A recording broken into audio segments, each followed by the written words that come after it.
Good morning, everybody. Here's this morning's update. Rough night last night. I probably won't get a lot of drive hours in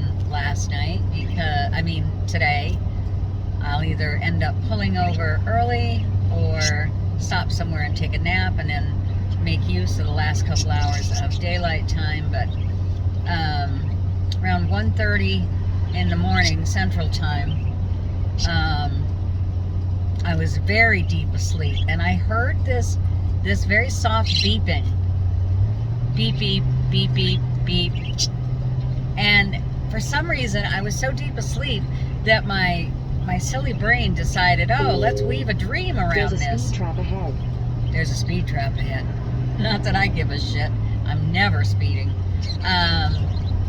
Anyway, and so I started having this dream about where the beeping was coming from on a spaceship. And I was like roaming all over this huge spaceship trying to find the source of the beeping. And then I started to become semi-awake, and I realized I had to go to the bathroom. So I get up to go to the bathroom, and I realized, wait a minute, I'm not asleep and not dreaming anymore, and I still hear beeping. What the fuck is going on? So what the fuck was going on was... Hold on, I need to make a lane change because I am not getting off this exit.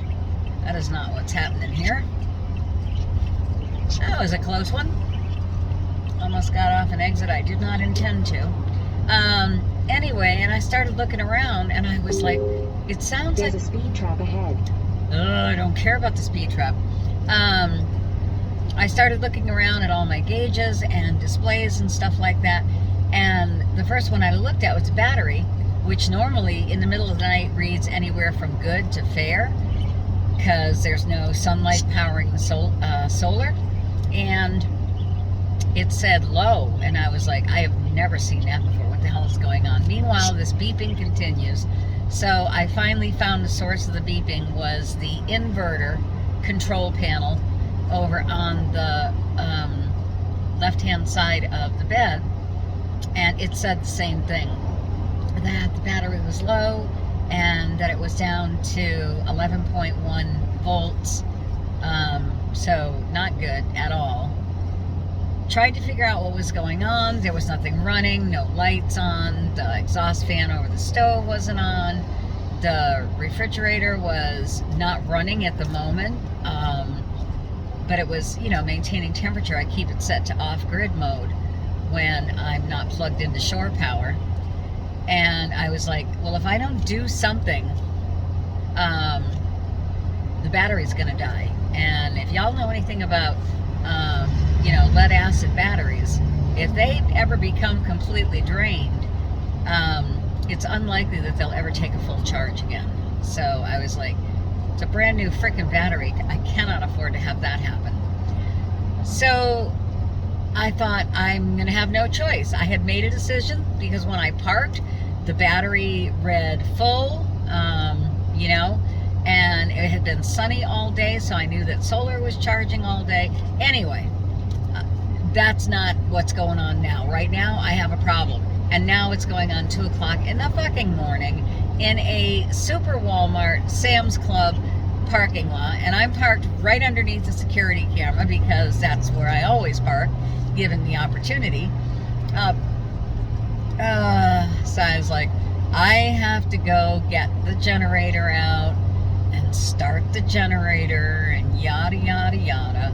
In the meantime, because that takes a few minutes to set up, I plugged the 7-way pin to the truck back in the trailer, so at least it was getting a little bit of power. So I got the generator out, filled it with gas. Oh, by the way, did I forget to mention, I'm doing all of this in my nightgown and slippers because it's 2 o'clock in the morning and I'm pissed and I don't give a shit. So if they ever have any reason to watch that security footage, it should be interesting. Anyway, got the generator out, got the gas can out, started filling the generator, and because it was dark and I couldn't really see, I overfilled it by about a cup or so, spilled gas all over my cozy little slippers. That didn't make me happy. Got the generator running, and in no time, everything was fine, because now the trailer is behaving as though it's plugged into shore power or electricity at a campground or a home or whatever. So now I can go back to bed and go to sleep. And that was my thought as I was, running the cable to lock the generator to the stairs of the trailer, which I do every night that I use it, because, gee whiz, I'd hate to see that walk away. That would hurt a lot. Anyway, that was my thought. Going back to bed, gonna go back to sleep. No, because my brain can't stand to know what's going on when something happens or when something goes wrong or whatever. So now I'm on a mission.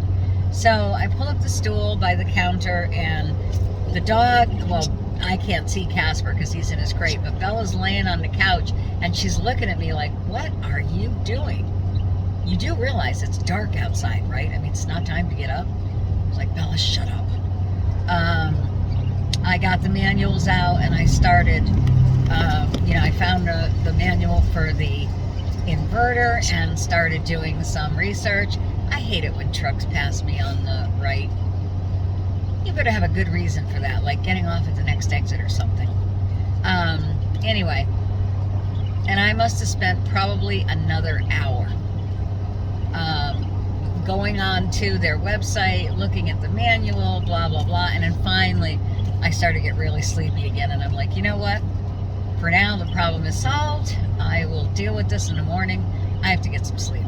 So I went back to bed, tossed and turned for a few minutes, but then I finally fell asleep. And I didn't wake up again this morning until about 7:45, which is late for us because I go to bed early, about 8:30 every night, and so we're usually up by 6:30, 7 o'clock. But with my sleep being disrupted, no, I slept in a little bit this morning. Anyway, one of the other things that I did was, first of all, I decided to bypass a trip to Graceland because it's supposed to be rainy and miserable most of the day in Memphis, and I was like, that does not sound like a fun time to me. So depending on the route I take home, maybe I'll do it on the way home. But then I started looking for the forecast, because my initial plan was to drop down to Memphis to get to warmer weather where I wasn't in danger of freezing temperatures anymore, and then begin to cut across, which would have put me basically on the route that Google normally sends me, through Missouri, Oklahoma, the Texas Panhandle, and New Mexico. And so I plugged that route into my phone, and a big red flashing thing came up. Warning, winter storm advisory in effect for your projected route. And I was like, you gotta be kidding me. So I clicked on the link to find out more information, and up in the area of Albuquerque, which is normally where I, pass right by, they are forecasting a hell of a storm starting today. 6 to 8 inches of heavy wet snow, high winds, 20-mile-an-hour winds with gusts up to 40, and I was like, really? That may be what you're doing, but it's not what I'm doing. So I looked at the map, and I was like, well, it looks like we're going to drop down a little further south. So right now I'm headed for Jackson, Mississippi. And of course, everything makes me think of a song. And so when I decided on Jackson, Mississippi, all I can hear is Johnny Cash and June Carter Cash, right? We got married in a fever, hotter than a pepper sprout. We've been talking about Jackson ever since the fire went out. I'm going to Jackson. Anyway, that's that. So that's where I'm going. I'm going to Jackson. Once I get to Jackson, then I'll decide, based on weather reports, if I still want to drop lower south, even lower south, and cut across. If I start cutting across from Jackson, Mississippi, I will avoid, Missouri and all that all together. But then I won't be crossing through the Texas Panhandle. I will be cutting right across the widest part of Texas. And I don't know if you've ever been through Texas, but after a while it can seem a little bit like a nightmare that won't end. It just goes on and on and on and on and on. And it's like anywhere but Texas. Anywhere. I'll take any state at this point except Texas. Get me out of here. Anyway, I'll do what I have to do to avoid bad weather, to stay in areas where the temperatures at night are not freezing or below. The downside is, all the squirreling around rather than going the most direct route is adding miles to my trip, to be sure.